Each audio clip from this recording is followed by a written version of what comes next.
In the early 1960s, the chairman of the Joint Chiefs of Staff, Ella Lemonser, concocted a plan for false flag operations as a pretext to invade Cuba and for war with the Soviet Union. In Operation Northwoods, they planned to hijack jets by remote control, crash them, and blame the attack on Cuba. There were many other terrorist attacks they planned to carry out that were contained within the document. One scenario mentioned was the destruction of a U.S. naval vessel that was to be blamed on a foreign power as a pretext for war with any enemy they picked. President Lyndon Baines Johnson went operational with Northwoods on June 8, 1967 during the Six-Day War. During the Six-Day War between Israel and the Arab nations, the USS Liberty was sent by Johnson to collect electronic intelligence in the eastern Mediterranean. The clearly marked U.S. intelligence ship was 14 miles off the coast of Israel in international waters. A short time after the air attack had been completed, the 3 torpedo boats approached us from our starboard quarter at high speed and in an apparent torpedo launch attitude. Israeli surveillance aircraft flew low over the ship and clearly identified it as an American vessel. At 2 p.m. that afternoon, the USS Liberty was attacked by 3 Mirage 3 fighter bombers.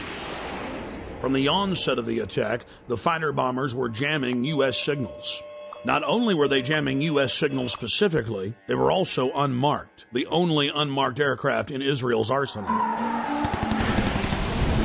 The fighter bombers strafed the ships with their cannons, dropped conventional munitions and napalm on the ship, repeatedly from stem to stern. After the Mirages had done their work, the ship was hit by medium bomber Dassault missiles carrying napalm and other munitions like white phosphorus.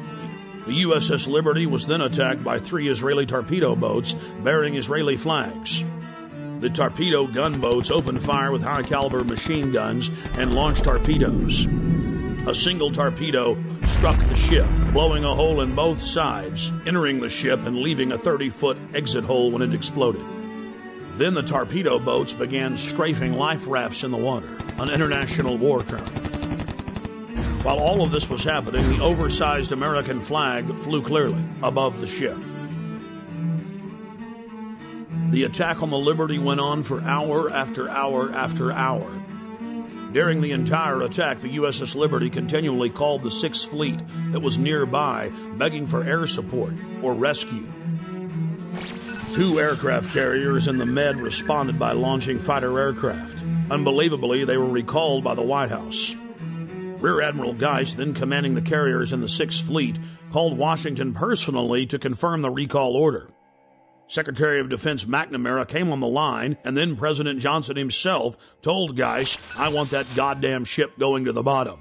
No help. Recall the wings." Imagine being Admiral Geist begging the president to allow you to defend an American ship that's under attack and being told by him that he wants the ship going to the bottom. Despite the fact that the U.S. carriers withdrew their help, a Russian spy ship appeared and witnessed part of the attack. After 3 hours into the attack, the Israelis withdrew because there were witnesses, allowing the damaged USS Liberty to limp to safety. 40 years after the attack on the USS Liberty, we know exactly what happened. I've interviewed former chairman of the Joint Chiefs of Staff, Admiral Thomas Moorer. I've interviewed the admirals that were on the line who heard what President Johnson said. I've even talked to the head JAG officer of the Navy who was ordered to falsify the reports and cover up what had really happened.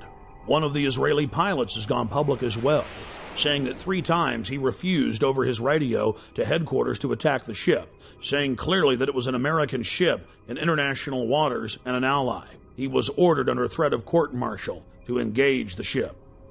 In a nutshell, this is what happened. President Johnson had personal control over the ship, parked it in the Mediterranean, made a backroom deal with Israel to attack it with an order to kill all aboard.